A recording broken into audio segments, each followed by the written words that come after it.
I am Junior, 25 years old, and I still remember the exact moment my family betrayed me. After a weekend away, I walked into my childhood home to find my room completely gutted. My sister was sleeping peacefully in what used to be my bed. When I asked my mother what was happening, she looked me dead in the eyes and said, "We voted. You're out."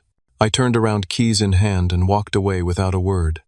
9 months later, I had 59 voicemails from her, each starting with the same line: "We made a mistake." I called her and announced something that changed everything. Before I get into my story, let me know where you're watching from in the comments. Hit that like and subscribe button if family drama gets your attention. Growing up in our middle-class suburban home in Denver, Colorado, I never imagined my family would one day vote me out of it. We were the Walkers' mom, Rachel, dad, Frank, me, and my younger sister, Megan, who is 21 now. We were normal, happy, even until Dad passed away 3 years ago from a sudden heart attack. His death changed everything in ways I never anticipated. I work as an IT specialist for a cybersecurity firm downtown. The pay is decent enough that I could have moved out years ago, but after Dad died, I chose to stay. Mom was devastated by his passing, and our family finances took a hit without his income as a construction manager. It made sense for me to remain at home helping with bills while saving for my own place someday. At least that was the plan. Dad and I had always been close. He taught me everything about responsibility, hard work, and looking after family. "Junior," he would say, "a man stands by his family when times get tough." I took those words to heart, perhaps too literally. After he was gone, I tried to fill the gap he left, especially in supporting Mom financially and emotionally. I paid half the mortgage-covered utilities and even helped with Megan's college tuition when Mom couldn't manage it. The first year after Dad died was about survival, all of us moving through grief in our own ways. The second year felt like adaptation, finding a new normal. But the third year, things began to shift in ways I didn't immediately recognize as dangerous. Megan had always been the baby of the family, Dad's little princess. She was 17 when he died, and his absence affected her deeply. Initially, she withdrew, became quieter, more studious. But as time passed, something in her changed. The entitled behavior started small, expecting me to drive her places without notice, borrowing money, without asking, leaving messes for others to clean up. Mom excused it all. "She's still processing her grief," she would say. "Just be patient with her." By the time Megan turned 21, patience was wearing thin. She had dropped to part-time status at college, spending more time shopping and partying than studying. Yet Mom continued defending her, and increasingly they formed an alliance of sorts, often whispering together, going quiet when I entered rooms.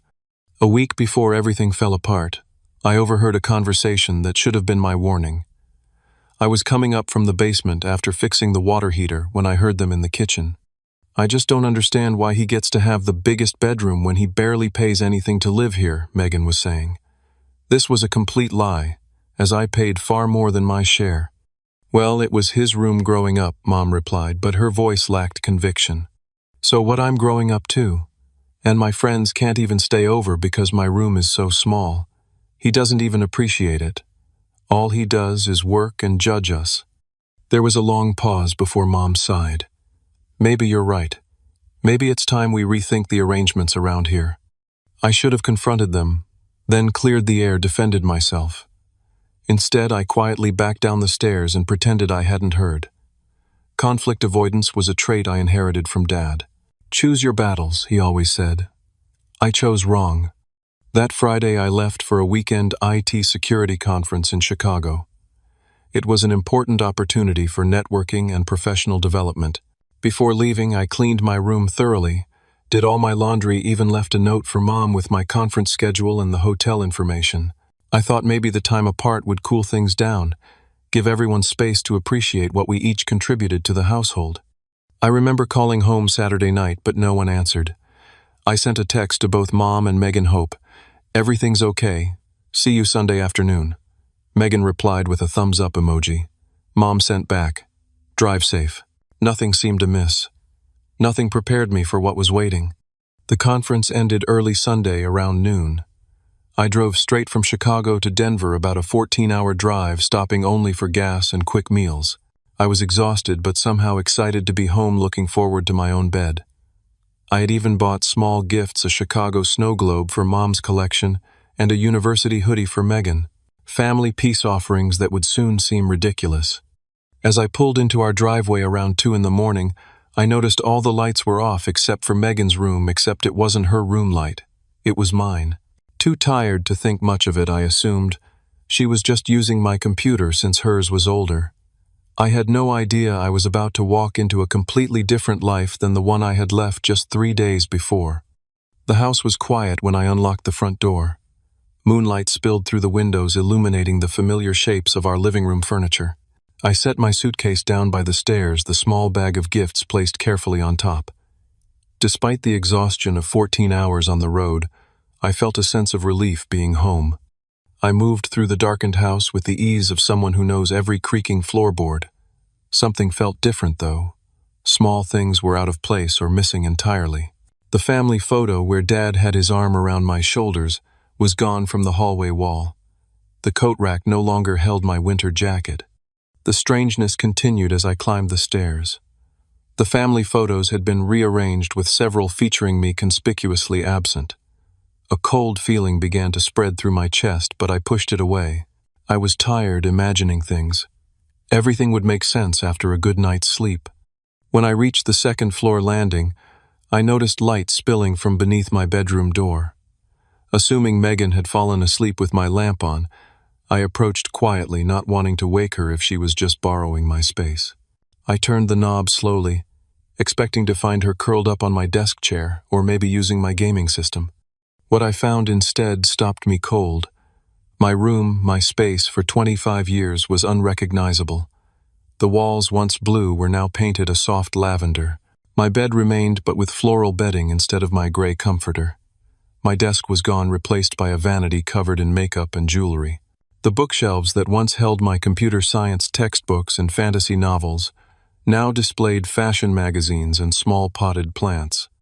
And there in the center of what used to be my bed was Megan, fast asleep, her long hair spread across what used to be my pillow.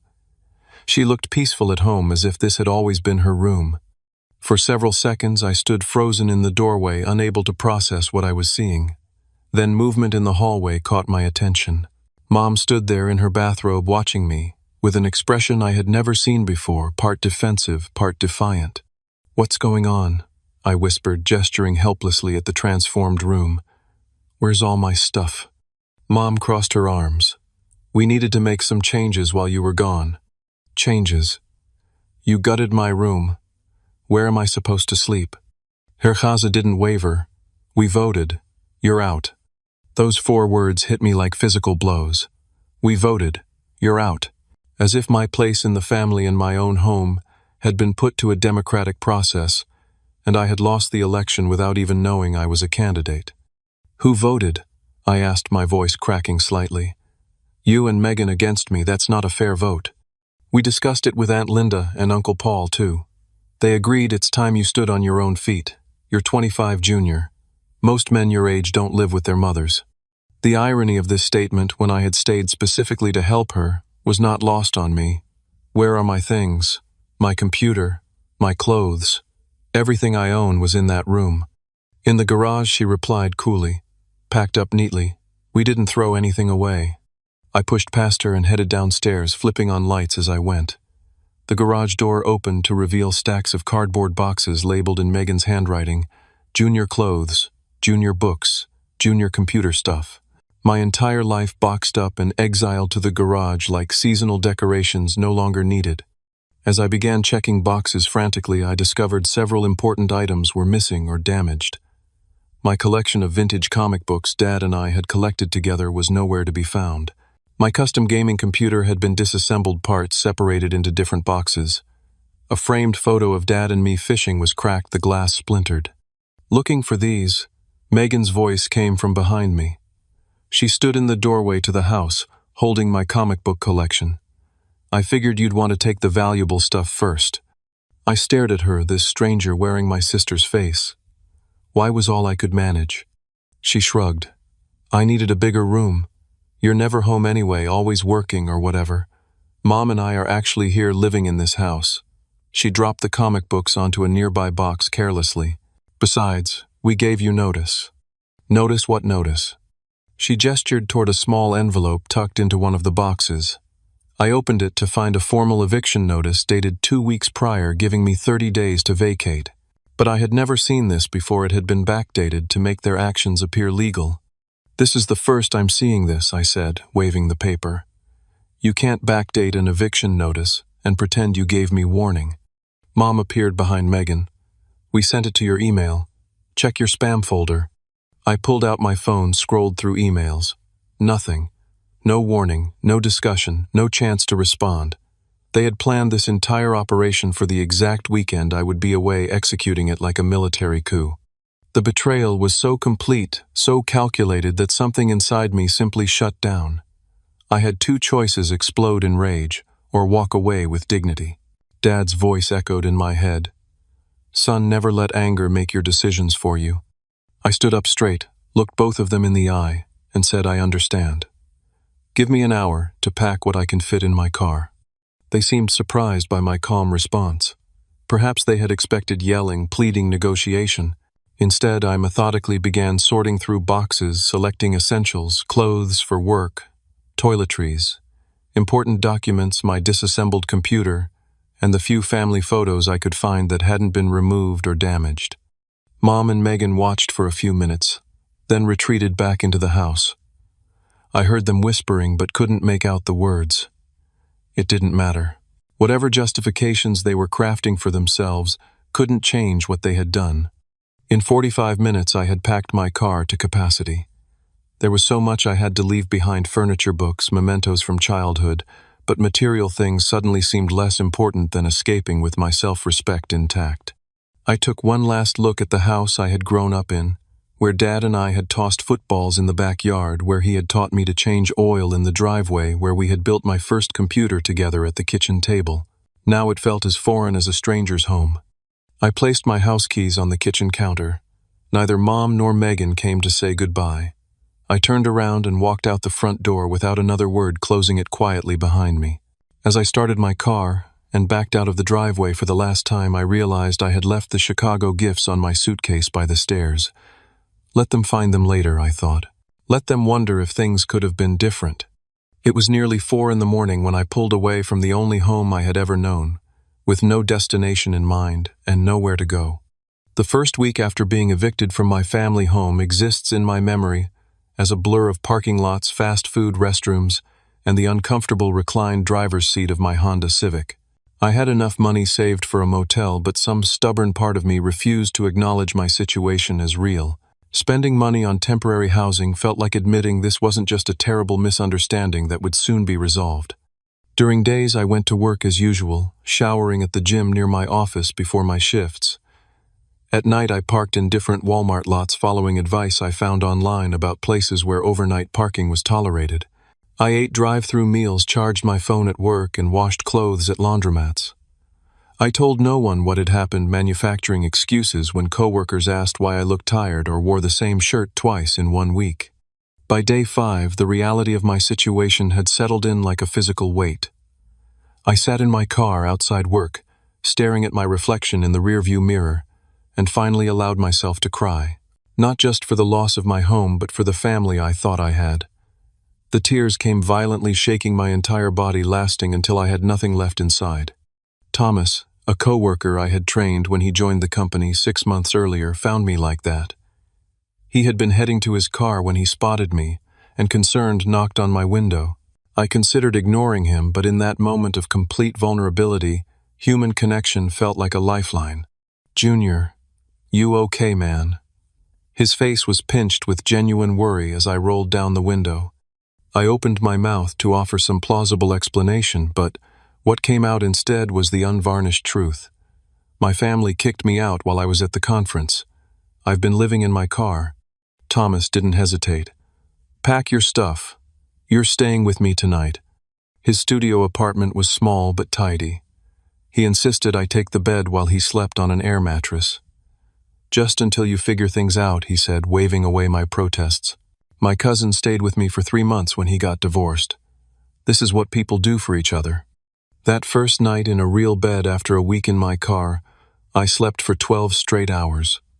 When I woke, Thomas had left for work but had sent a text. "Stay as long as you need. Spare key is in the kitchen drawer." The simple kindness of this relative stranger compared to the callousness of my own family unleashed a new wave of grief. I found myself oscillating between numbness, crushing sadness, and periods of intense anger. How could they discard me so easily, after everything I had done? How could Mom betray me when I had stayed specifically to support her after Dad died? My phone began ringing with calls from Mom within days of my departure. I let them all go to voicemail. The first messages were clipped and businesslike, informing me when I could pick up more of my belongings, asking when I would update my mailing address. No apologies, no explanations, just practical matters. Megan never called, but she posted prolifically on social media. Pictures of her new room upgrade appeared on Instagram, showing off the space that had been mine less than 2 weeks earlier. She had kept my wall-mounted television but replaced nearly everything else.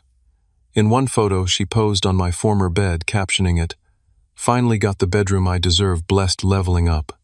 Each post was a fresh wound.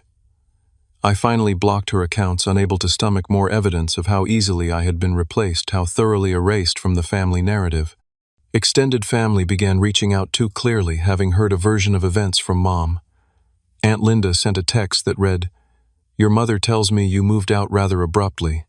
I hope you're not making rash decisions." Uncle Paul left a voicemail. "Junior, we all think it's time you stood on your own feet.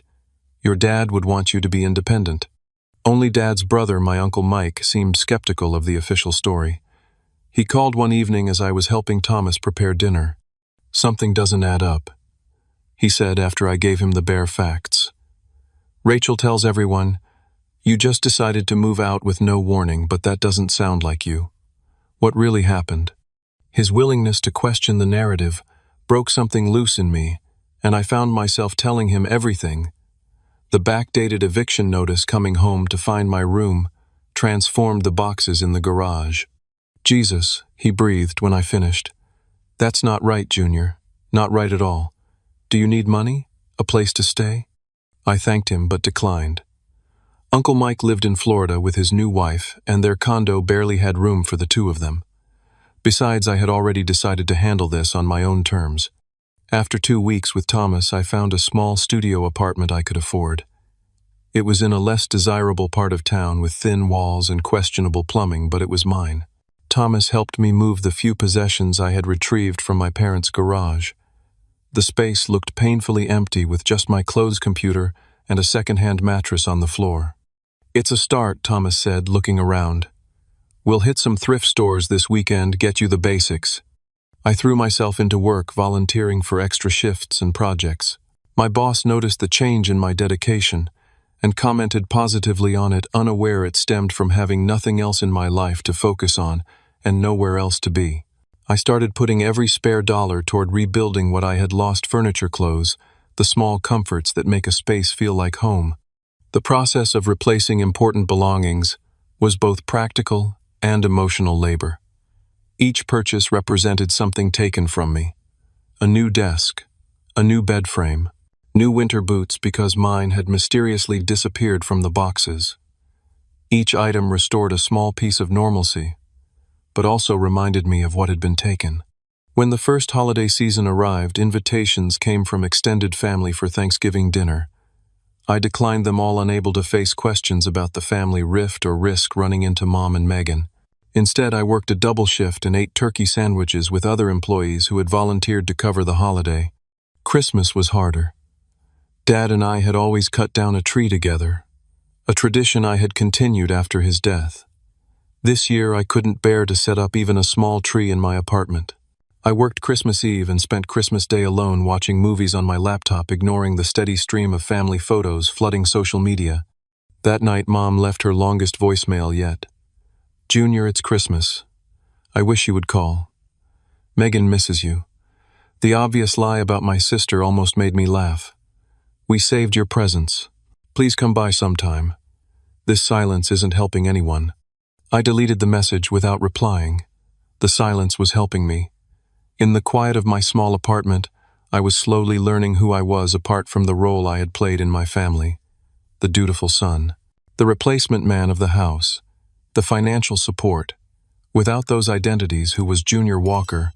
It was a question that would take months to answer, but in that lonely Christmas night I made a promise to myself: whoever I became would be built on self-respect. I would never again allow myself to be used, taken for granted, or discarded by the people who should love me most. It was the first step toward healing, though the road ahead remained long and uncertain.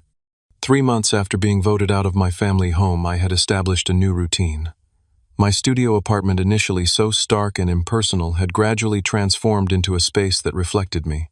Thrift store finds mixed with budget IKEA furniture created a comfortable if modest home. I had splurged on only one item: a quality mattress and bed frame. After weeks of sleeping in my car, followed by Thomas's spare bed and then a floor mattress, I decided a good night's sleep was worth the investment. My life developed a rhythm, independent of my former family obligations. I woke early, hit the gym before work, put in focused hours at the office, and spent evenings either advancing my IT certifications or socializing with a small but growing circle of friends. Thomas remained my closest friend, but I had begun connecting with others in my apartment building. Elena, a nursing student who lived across the hall. Marcus, a retired teacher who ran the building's small community garden. And Damon, a chef who worked nights and often shared leftover restaurant meals. These casual acquaintances slowly evolved into genuine friendships, particularly after I helped several neighbors resolve computer issues. "You should charge for this," Elena commented one evening as I removed malware from her laptop. "You could make decent side money." The idea took root, and I began offering basic tech support to people in the building and their friends, charging modest fees. The extra income helped accelerate my financial recovery, while the grateful feedback from clients provided emotional validation I hadn't realized I needed. Work became another source of unexpected growth. Without family responsibilities consuming my evenings and weekends, I poured extra energy into projects and professional development. 3 months after moving into my apartment, my manager called me into his office. "Junior, your performance these past few months has been exceptional," he said, sliding a folder across his desk. "We're promoting you to Senior Security Specialist, effective immediately. It comes with a 20% salary increase." The promotion was a turning point. The substantial raise meant I could finally stop living paycheck to paycheck, begin rebuilding my savings, and occasionally indulge in small luxuries like restaurant meals or concert tickets. More importantly, it validated my capabilities outside the family context that had defined me for so long. Around this time, I also began therapy. Thomas had gently suggested it for weeks, finally saying, "The company insurance covers it, man. Just try one session. What's the worst that could happen?" Dr. Melissa Barrett, a compassionate therapist specializing in family trauma, helped me understand dynamics I had been too close to see. In our sessions, patterns emerged: how I had assumed Dad's responsibilities after his death, how Mom had transferred her dependency to me, how Megan's entitlement had been cultivated by both parents long before Dad died. "What you're describing," Dr. Barrett explained during our third session, "is a family system that required you to play a specific role. When you begin to outgrow or question that role, the system pushes back to maintain its balance, even if that balance is unhealthy." These insights helped me recognize that the eviction, while cruel in execution, had perhaps been inevitable. I had been outgrowing the role of surrogate husband and father, focusing more on my own career and future. The system had ejected me rather than adapt. Dr. Barrett also introduced me to concepts of boundaries and emotional responsibility that transformed how I viewed relationships. "You're not responsible for managing other people's emotions," she emphasized repeatedly. "That includes your mother's grief and your sister's sense of entitlement." This framework helped me process the ongoing attempts at contact from my mother. Her voicemails had evolved from practical matters to guilt trips. "I don't understand why you're punishing us like this. And after everything I've done for you, this is how you repay me." I continued my policy of not responding, though each message stirred a complex mix of anger, guilt, and lingering grief for what our relationship had been. Dr. Barrett assured me that maintaining distance while I healed was not cruel but necessary, like keeping weight off a broken bone until it mends. 5 months after the eviction, I discovered through Facebook that my mother had been telling a very different story about my absence. My cousin Valerie messaged me, just had dinner with your mom and Megan. They said you abandoned them without warning, just moved out overnight because you wanted to live with friends. Is that true? The revelation that my mother had been actively lying hurt, but I chose not to counter with my version. Families are complicated, I replied to Valerie. I'm doing well and focusing on my career right now. This diplomatic response reflected my growing understanding that engaging in a public family dispute would only prolong my pain. I could not control their narrative, but I could control my response to it. A week later, an unexpected encounter shifted my perspective further. I was grocery shopping when I ran into Beverly Simmons, my mother's longtime friend from her hospital administration job. She seemed surprised but pleased to see me. "Junior, how are you? I haven't seen you since." "Well, since you moved out." Her hesitation suggested she knew something was amiss with the official story. We chatted briefly about my promotion and new apartment before she lowered her voice. "Listen, I've been concerned about your mom. She seems stressed and there are rumors about restructuring at the hospital." She paused. "And between us, I'm worried about Megan's influence. That boyfriend of hers is always at your house, and he doesn't seem to work." This was the first I'd heard about a boyfriend or potential financial problems. Beverly continued, unaware she was providing valuable intelligence. "Megan dropped out of college last month. Did you know your mom tried to keep it quiet, but she told me after a few glasses of wine. Said Megan wants to be an influencer instead." Beverly made air quotes around the word. "Between that and the boyfriend moving in, I wonder if your mom is doing okay financially without your contribution." I thanked Beverly for the update, keeping my response neutral, but her information rattled around in my head for days afterward. Megan had dropped out of college, the education Dad had worked so hard to fund for her. She had a boyfriend living in the house. Mom might be facing job insecurity. Part of me felt a vindictive satisfaction. Let them struggle without me. Let them face the consequences of pushing away the one person who had consistently supported them. But another part, the part that still remembered Dad's values, felt concerned despite everything. I mentioned these conflicted feelings to Dr. Barrett in our next session. "It's natural to care about people who hurt you," she said. "The challenge is distinguishing between healthy concern and falling back into caretaking patterns that weren't good for any of you." "So what should I do with this information?" I asked. "For now, nothing," she suggested. "Continue focusing on your own healing and growth. Their problems are not your emergency, especially when they haven't acknowledged their role in damaging your relationship." Her advice resonated, and I recommitted to my path of independence and self-discovery. I joined a weekend hiking group, started taking cooking classes at the community center, and even went on a few casual dates, though I wasn't ready for a serious relationship.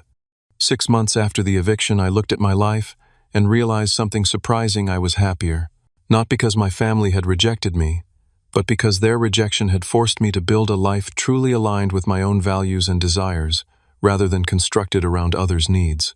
The pain remained, but alongside it grew a steadily strengthening sense of self and purpose, independent of my role as son and brother. I had no way of knowing then that circumstances were about to shift dramatically, testing both my newfound strength and my capacity for compassion in ways I couldn't imagine. 6 months to the day after finding my room gutted and my place in the family revoked, I received an unexpected letter that would alter the trajectory of my life once again.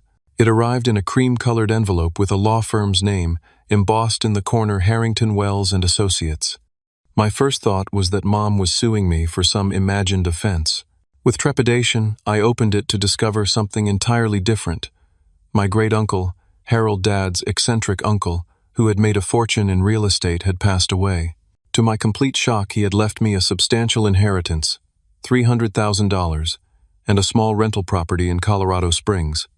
I had met Uncle Harold only a handful of times at family reunions. He was a character, always wearing bow ties and telling inappropriate jokes. Dad had kept in touch with him, but I had no idea Harold even knew who I was, let alone would include me in his will.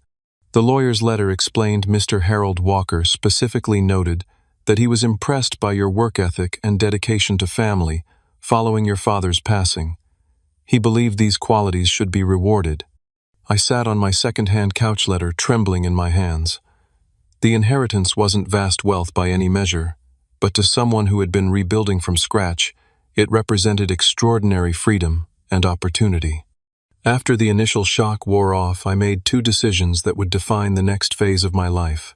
First, I would use part of the inheritance to start the business I had been quietly dreaming about, Walker Security Solutions, specializing in cybersecurity for small businesses who couldn't afford enterprise-level protection.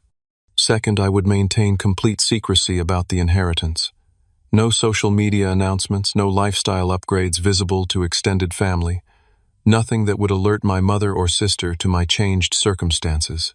This wasn't primarily about keeping the money from them, though I had no intention of bailing them out, but about protecting my peace during this new beginning.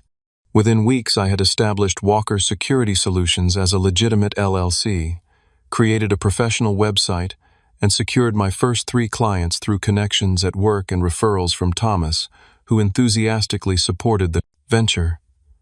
I continued my day job while building the business nights and weekends, sleeping less, but energized by the purpose and potential. To my surprise, the business took off quickly.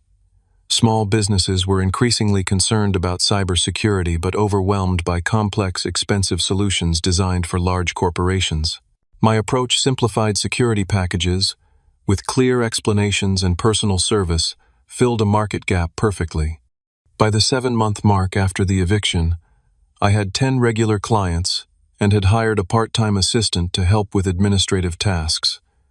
By 8 months, I was considering whether to take the business full-time. As my professional life flourished, my mother's voicemails increased in both frequency and desperation. The tone had shifted again from guilt trips to hints of crisis.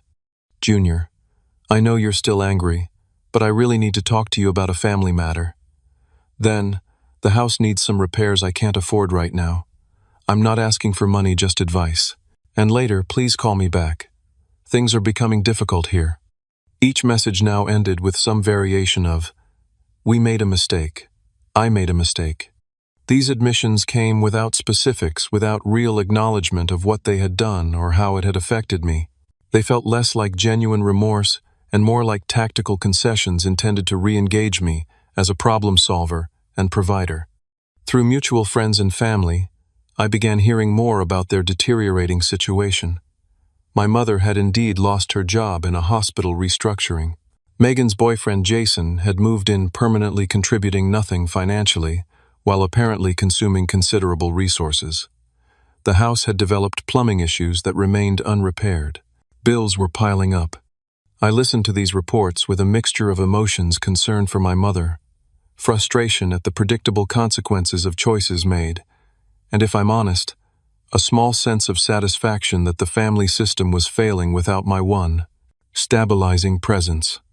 8 months after the eviction, a particularly troubling voicemail arrived. "Junior, I know you don't want to talk to me, but we're 3 months behind on the mortgage.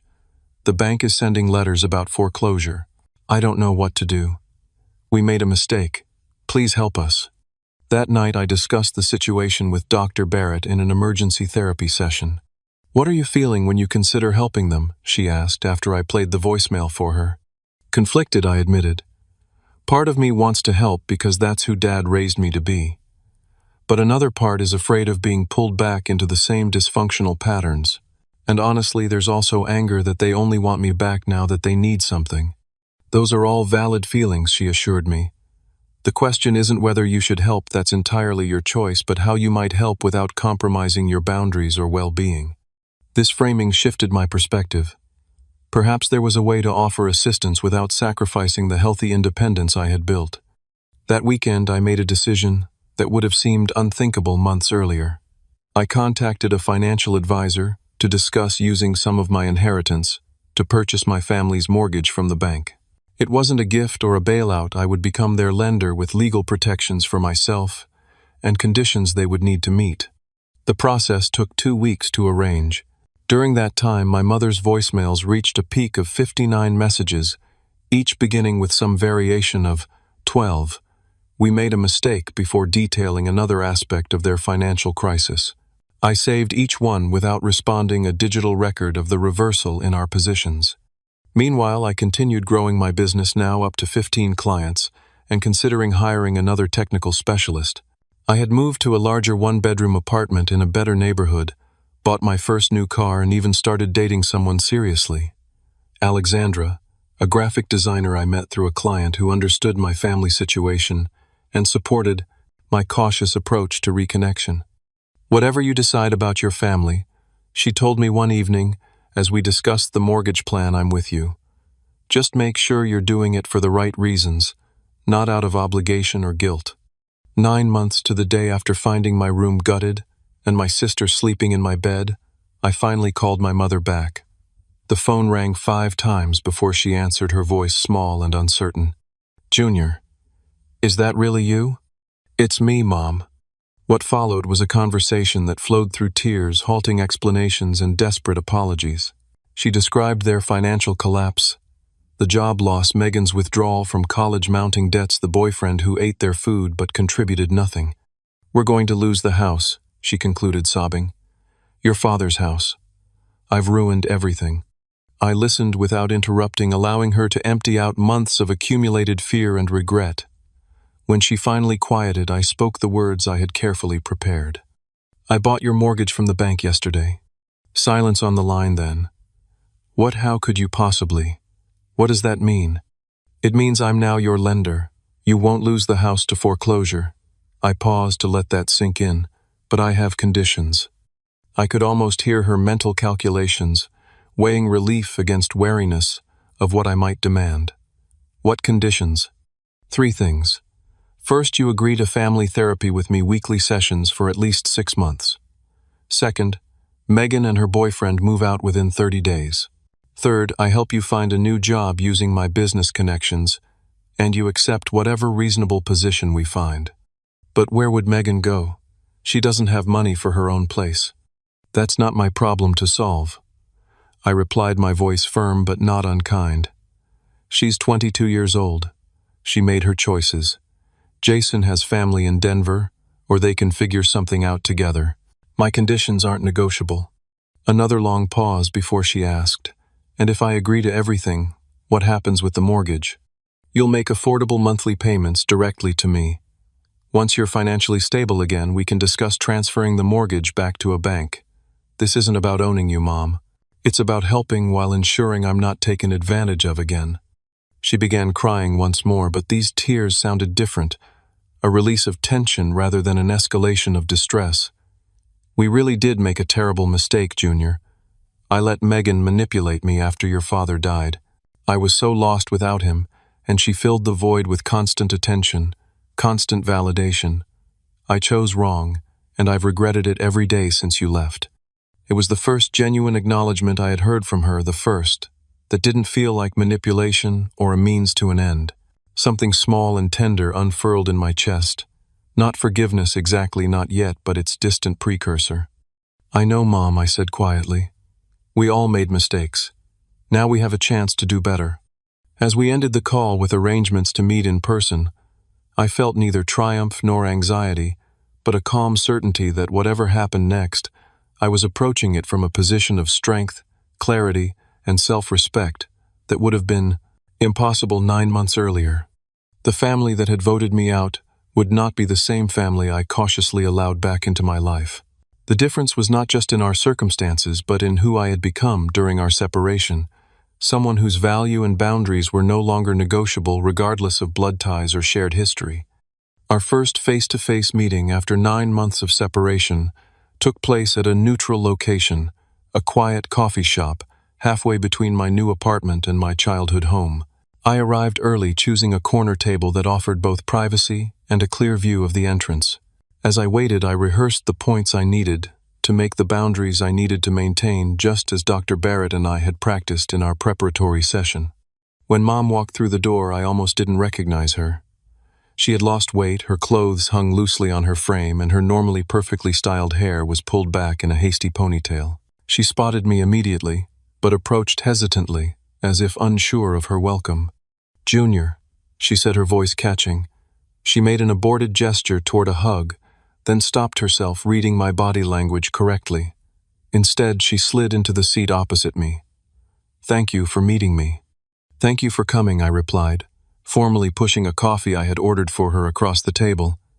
"Hazelnut latte, extra shot, just how you like it." The small gesture, remembering her coffee preference, brought tears to her eyes. You remembered. Mom, I was gone 9 months, not 9 years. I remember everything. Those words hung between us, carrying the weight of all that had transpired. I remembered the good her nursing me through childhood illnesses, cheering at my high school graduation, her fierce love for our family. But I also remembered waking up in my car the first night after the eviction, realizing I had nowhere to go, the betrayal still fresh and raw. She nodded, understanding the dual meaning. I deserve that. I deserve your anger. This isn't about punishment, I clarified. It's about rebuilding on honest foundations. I need to know you understand what happened and why it can never happen again. What followed was the most brutally honest conversation we had ever shared. Mom described the months after Dad died, her depression, her fear of being alone, her growing dependence on Megan's constant presence and validation. Megan, sensing this vulnerability, had gradually positioned herself as the primary relationship in Mom's life, subtly undermining my contributions and painting my increasing focus on work as abandonment. She would say things like, "Junior doesn't really want to be here, he's just staying out of obligation," or, "He resents supporting us." At first I defended you, but over time, she looked down at her untouched coffee. Over time I started to believe her version, because it was easier than facing my own fears of being truly alone. And the room, the eviction, that was Megan's idea too, I asked, though I already knew the answer. Mom's face flushed with shame. She suggested it initially, yes. Said you were never home anyway, that she deserved the bigger room, that you could afford your own place. But I agreed to it, Junior. I let it happen. I helped plan it for when you were away. She met my eyes directly. I can blame Megan for many things, but not for my own choices.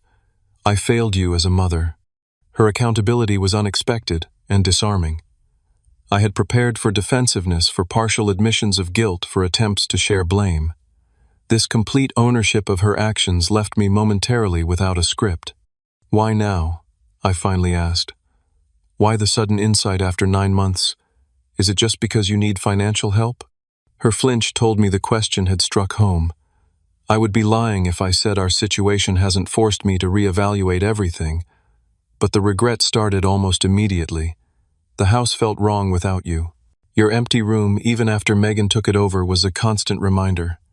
I kept expecting to hear your key in the lock, your voice calling out that you were home. She wiped at her eyes. I just didn't know how to reach out, how to apologize for something so unforgivable. And then, as things got worse financially, it became even harder because any apology would seem self-serving. I nodded, understanding the paradox. And Megan, where does she stand in all this? Mom's expression tightened. She's angry. About everything. About the conditions you've set, about me agreeing to therapy, about the possibility of her having to move out. She and Jason had a huge fight when I told them. He left yesterday, said he was going to stay with his brother until they figure things out. And what do you think about my conditions? I asked carefully. They're fair, she said, without hesitation. More than fair, considering. The therapy scares me. I'm afraid of what might come out of facing all the ways I've failed, but I know we need it. She paused. As for Megan moving out, that will be hard. She doesn't have much savings, and without Jason contributing, she stopped herself. But that's not your problem to solve, like you said. She's an adult. She made her choices.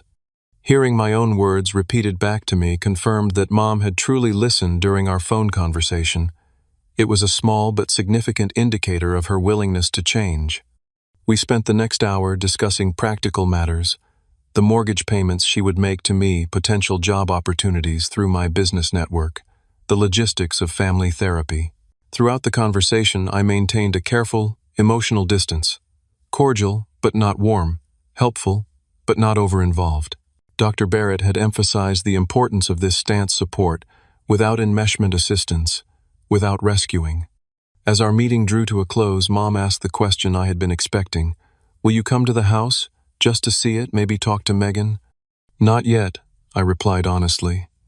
I'm not ready to be in that space again, and I don't think a conversation with Megan would be productive right now. She accepted this without argument, another small sign of respect for my boundaries.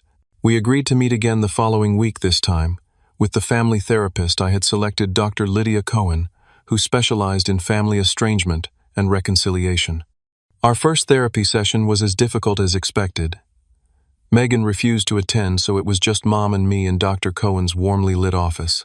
The initial session focused on establishing a timeline of events and identifying key patterns in our family dynamic, particularly how Dad's death had created a vacuum that each of us had tried to fill in different, ultimately conflicting ways. Rachel. Dr. Cohen addressed my mother. It sounds like you transferred many of your emotional needs from your husband to your children after his death, particularly to Junior, in terms of practical support, and to Megan for emotional dote.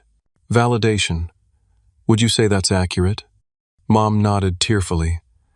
I didn't realize I was doing it at the time, but yes, I expected Junior to be the man of the house in all the practical ways, while looking to Megan for the constant companionship Frank used to provide. And Junior, Dr. Cohen, turned to me. You tried to fulfill that role out of love and obligation, but it came at a cost to your own development and independence. Yes, I agreed. I thought I was doing what Dad would have wanted, but I was enabling unhealthy patterns for all of us. These insights, while painful, created a framework for understanding what had gone wrong and how we might rebuild differently. We established a weekly therapy schedule and set initial goals focused on healthy communication and boundary setting. Meanwhile, true to my word, I leveraged my business contacts to help Mom find employment. A client of Walker Security Solutions needed an office manager with healthcare administrative experience, a perfect match for Mom's background. After a successful interview, she was offered the position with a salary that, while lower than her hospital administration role, would allow her to cover basic expenses once she adjusted her lifestyle. 2 weeks after our coffee shop meeting, Megan finally contacted me not with an apology, but with a furious text message. Congratulations on destroying what's left of our family. Mom's making me move out because of your ultimatum. Where am I supposed to go? I waited a full day before responding, consulting with Dr. Barrett to ensure my reply maintained boundaries while avoiding unnecessary antagonism. This isn't about punishing you, Megan. It's about everyone taking responsibility for their own lives and choices. I'm happy to talk when you're ready to have an honest conversation about what happened. She didn't reply, but 3 days later, Mom reported that Megan had found an apartment to share with 2 former college classmates. She had grudgingly accepted financial help from Mom for the security deposit money that came from Mom's first paycheck at her new job, not from me. A month after our initial reunion, I finally agreed to visit the house. Walking through the front door felt surreal, simultaneously familiar and foreign, like returning to an elementary school as an adult. Everything looked smaller, shabbier than in my memory. Mom had returned my old room to something resembling its former state, purchasing a new bed and desk, since my original furniture had been sold or given away during the eviction. The gesture, while appreciated, highlighted the permanence of certain losses. Material items could be replaced, but the sense of security and belonging that had been violated could not be so easily restored. It's not the same, Mom acknowledged as we stood awkwardly in the doorway of what had once been my sanctuary. But if you ever wanted to stay over for any reason, this room is yours again. I nodded, recognizing the offer for what it was, not an expectation of my return, but a symbolic relinquishing of the space that had been taken from me. Thank you. I don't think I'll be staying overnight anytime soon, but I appreciate knowing the option exists. That evening, as I prepared to leave after a cautious dinner together, Mom handed me a small box. I saved these, she said. When we packed up your room, I kept aside the things I knew were irreplaceable. Inside were my father's watch, the fishing lures we had made together, and a handful of photographs I had assumed were lost forever. The simple act of preservation, evidence that some part of her had known even then that what they were doing was wrong, moved me more than any apology could have. Thank you, I said, my voice thick with unexpected emotion. This means a lot. As I drove back to my apartment that night, I realized that while the wounds of betrayal might never fully heal, they had begun to scar over. The acute pain had subsided, replaced by a more manageable ache and surprisingly small tendrils of hope for a different kind of relationship moving forward. One built on mutual respect, rather than dependency on choice, rather than, Obligation. The path ahead remained uncertain, particularly regarding Megan, who continued to resist therapy and direct communication. But for the first time since walking away from my gutted room 9 months earlier, I could envision a future that included some form of family connection without sacrificing the independence and self-respect I had fought so hard to establish. 1 year after finding my room gutted and being told, "We voted. You're out," I stood in the kitchen of my newly purchased townhouse unpacking dishes with Alexandra. We had been dating for 6 months, and while she maintained her own apartment, she spent most weekends helping me settle into my new home, the first property I had ever owned. "Where do you want these glasses?" she asked, holding up a set of tumblers my mother had given me as a housewarming gift. "Top shelf left cabinet," I replied, smiling at how seamlessly she had integrated into my life. Alexandra knew my full story, had supported me through the complex process of reconnecting with my family, and understood the significance of this milestone. Buying a home represented not just financial stability but a reclaiming of the security that had been stripped from me a year earlier. The journey to this point had been neither simple nor linear. Family therapy continued weekly for the first 6 months, then bi-weekly, as we established healthier patterns of communication and interaction. Mom had flourished in her new job, eventually being promoted to senior office manager with a comfortable salary. Our relationship had evolved into something unexpected, a friendship between adults rather than the tangled web of dependency and obligation that had characterized our previous dynamic. We spoke on the phone twice weekly, had Sunday dinner together every other week, and maintained clear boundaries that respected my independence while nurturing our reconnection. The mortgage arrangement continued, with Mom making regular payments that we both tracked transparently. The business aspect of our relationship, rather than complicating the personal side, actually helped establish a foundation of mutual respect and accountability. My business, Walker Security Solutions, had grown beyond my initial expectations. I now employed 5 people full-time and had moved into dedicated office space. The inheritance from Uncle Harold had provided the initial capital, but the company's success stemmed from my own expertise and work ethic qualities Dad had instilled in me that had ultimately created my path to independence. The most complex aspect of family reconciliation involved Megan. For the first few months after moving out of Mom's house, she refused all contact with me and attended only 2 therapy sessions before declaring the process a waste of time. She struggled financially, cycling through roommates and part-time jobs, while still clinging to her influencer ambitions despite modest follower counts. The turning point in our estrangement came unexpectedly. 8 months after her move, Megan's apartment building suffered a fire. No one was injured, but she lost most of her possessions and had nowhere to go. Against the advice of both Alexandra and Dr. Barrett, I offered her the guest room in my previous apartment until she could find new housing. "Are you sure about this?" Alexandra had asked. "Given your history, it seems risky." "I'm not doing it out of obligation," I explained. "I'm doing it because I can, because it's what Dad would have done, and because it's who I want to be, someone who helps family in crisis without being exploited by them." Megan stayed for 3 weeks, an awkward arrangement that nonetheless forced conversations we had been avoiding. Late one night, finding her crying at the kitchen table, I finally heard her side of the story without defensive filters. "I was jealous of you," she admitted, not meeting my eyes. "After Dad died, you became this perfect son, handling everything while I felt useless and forgotten. Mom leaned on you for practical stuff, but turned to me for emotional support, making me feel like that was all I had to offer. Taking your room was about claiming space importance." She looked up, then tears streaming down her face. "It was wrong. We were wrong. I see that now." The admission wasn't a magical fix, but it opened a door to gradual rebuilding. Megan found a new apartment, enrolled in community college classes, and began attending therapy on her own. Our relationship remained fragile, tentative, but it existed something I wouldn't have thought possible in those first dark days after the eviction. In my new townhouse, I designated one of the 3 bedrooms as a guest room. Alexandra teased me about it, calling it the just-in-case room. Just in case, what she asked as we assembled the bed. "Just in case Megan needs a place to stay again," I admitted. "Or just in case Mom needs somewhere to live when she's older. Just in case family becomes family again." Alexandra kissed me on the cheek.